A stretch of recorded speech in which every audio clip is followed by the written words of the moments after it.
Hi friends, అందరూ ఏం చేస్తున్నారు? ఎలా ఉన్నారు? చూడండి, నేనైతే ఈరోజు కారపూస చేసుకుంటున్నాను.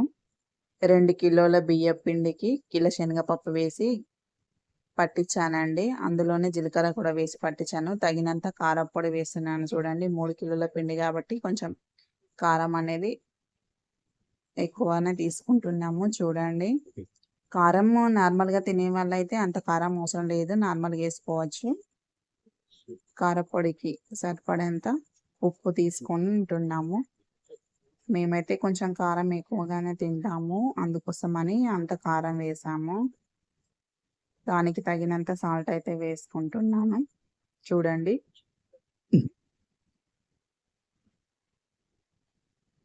కారప్పొడి, ఉప్పు, జీలకర్ర ఇవన్నీ వేసి బాగా కలుపుకోవాలి.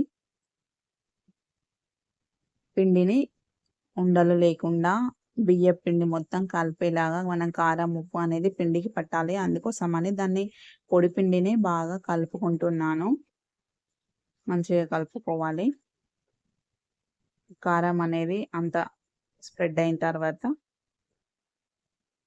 మనము దాన్ని కలుపుకోవాలి. అలాగే కలుపుతూ ఉండాలి. మొత్తం కారం అంతా కలపాలి. కొంచెం సాల్ట్ తక్కువ అయింది టేస్ట్ చూస్తే, అందుకోసమని మళ్ళీ కొంచెం సాల్ట్ వేసాము. వేసైతే మళ్ళీ కలుపుతున్నాము. సో సాల్ట్ కూడా మొత్తం పట్టాలి కదా అనేసి దాన్ని మళ్ళీ కలుపుతున్నాము.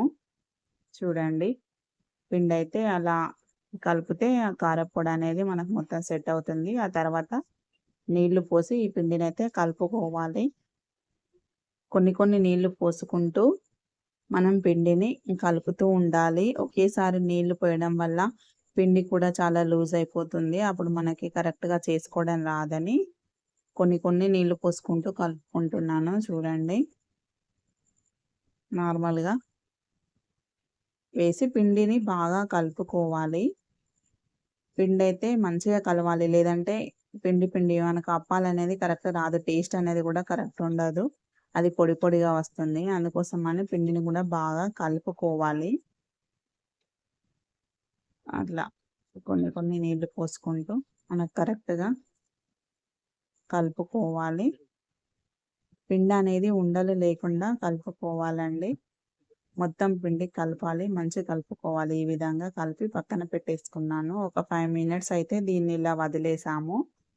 5 మినిట్స్ తర్వాత మళ్ళీ దాన్ని చూడండి, పిండి ఎలా కలుపుకున్నామో ఈ విధంగా ఇంత లూజ్‌గా అయితే పిండిని కలుపుకోవాలి. సో దీన్ని మనం కారపూసల గొట్టంలోకి ఈ విధంగా తీసుకున్నాను. చాలా బాగా కలిసిందండి పిండి అయితే. ఇంత లూజ్‌గా ఉంటే సరిపోతుంది. మనకు కారపూస చేసేటప్పుడు చాలా ఈజీగా అవుతుందన్నమాట. మనం ఎక్కువ ప్రెస్ చేయకున్నా గానీ ఆ గొట్టంలో నుంచి నార్మల్‌గా ప్రెస్ చేస్తే మన కారపూస అనేది కిందికొస్తుంది. సో పిండి గట్టిగా ఉండడం వల్ల మనము కారపూస గొట్టం అనేది ఎక్కువగా గట్టిగా ప్రెస్ చేయాల్సి ఉంటది. కంచుడైతే పెట్టుకున్నాను. నూనె పోసుకుంటున్నాము. చూడండి, నూనె పోసుకొని పెట్టుకున్నాము. మాకైతే కట్టెల పొయ్యి పెట్టుకోవడానికి వీలు లేదు ఫ్రెండ్స్. అందుకోసమని ఏది చేసినా గ్యాస్ మీద చేసుకోవడమే. నేను కారపూస వేస్తున్నాను. చూడండి ఏ విధంగా వస్తుందో. చూడండి ఎంత బాగా వచ్చిందో. పిండైతే మనం ఆ విధంగా కలుపుకుంటే కారపూస అనేది చాలా బాగా వస్తుంది. బియ్యం కొలతలు కూడా కరెక్ట్‌గా తీసుకోవాలండి. మనము 2 కిలోల బియ్యం తీసుకుంటే 1 కేజీ శనగపప్పు అలా తీసుకుంటే మన కారపూస అనేది ఇంత క్రిస్పీగా చాలా బాగొస్తుంది. అలాగే పిండి కూడా కరెక్ట్‌గా కలపడం సెట్ అవ్వాలి. అన్నీ కరెక్ట్ సెట్ అయితేనే మనం చేసుకునేది పర్ఫెక్ట్‌గా వస్తుంది. చూడండి, దారాలలాగా వచ్చాయి కారపూసలు. ఎంత పర్ఫెక్ట్‌గా వచ్చాయో చూడంగానే చాలా ముద్దుగా కనిపిస్తున్నాయి. చూడండి ఫ్రెండ్స్, ఎంత బాగొస్తున్నాయో. ఈ విధంగా మనం కాల్చుకోవాలి.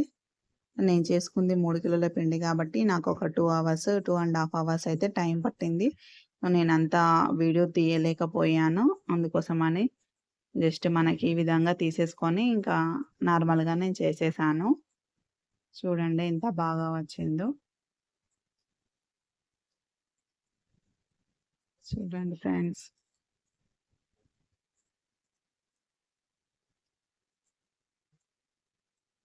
చాలామంది మన వీడియోస్ చూస్తున్నారు. కానీ ఎవరు లైక్ చేయట్లేదు, షేర్ చేయట్లేదు.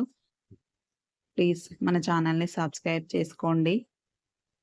మన వీడియోస్ చూస్తున్న వాళ్ళందరూ కూడా చాలామంది చూసి వదిలేస్తున్నారు. అందరూ ఒక లైక్ కొట్టండి. మన ఛానల్‌ని సబ్స్క్రైబ్ చేసుకోండి. ఒక్క సబ్స్క్రైబర్ అయినా మాకు చాలా విలువైన వాళ్ళే. కాబట్టి మన ఛానల్‌ని సబ్స్క్రైబ్ చేసుకోండి.